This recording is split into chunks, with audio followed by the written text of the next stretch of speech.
என்னை பற்றி பேசுகிறது என்ன இருக்குது அப்படின்னு கேட்குறீங்களா? நான் என்னை பற்றி நான் என்ன ஏது என்னோட பேர் என்ன அதெல்லாம் நான் வந்து இது பண்ண போகிறதில்ல. இன்றைக்கி ஒரு சம்பவம் நடந்துச்சு எனக்கு, அதை பற்றி தான் நான் ஷேர் பண்ணிக்கலாம் அப்படின்னு நினைக்கிறேன்.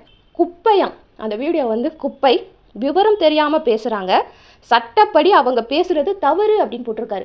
இல்லைங்க, இந்த வீடியோவில் நான் வந்து எது சட்டப்படி தப்பாக பேசினேன்னு எனக்கு தெரியல. எனக்கு வந்து சட்டம் வந்து A to Z தெரியாது. நான் வந்து லாயர் கிடையாது. ஸோ A to Z எனக்கு சட்டம் தெரியாது. இந்த வீடியோவை யாராவது லாயர்ஸ் வந்து பார்த்துட்டு இருந்தீங்க அப்படின்னா நான் கீழே டிஸ்கிரிப்ஷனில் அந்த வீடியோவை கொடுக்குறேன். அதில் ஏதாவது சட்டத்துக்கு புறம்பா சட்டப்படி தவறாக நான் ஏதாவது பேசியிருக்கனா அப்படிங்கிறத தயவு செஞ்சு எனக்கு வந்து தெளிவுபடுத்துங்க. அப்துல் கலாம் ஐயாவை மனசில் வச்சு தான் நாங்களாம் படித்து வந்தோம். உண்மை சைக்காலஜிஸ்ட் நாங்கள் வந்து அந்த மாதிரி வார்த்தைகளெல்லாம் யூஸ் பண்ண மாட்டோம். கண்ட்ரோல் இல்லை அப்படிங்கிறது தான் கடவுள் இல்லை அப்படிங்கிறது சொல்கிறது ரெண்டும் ஒன்று தான்.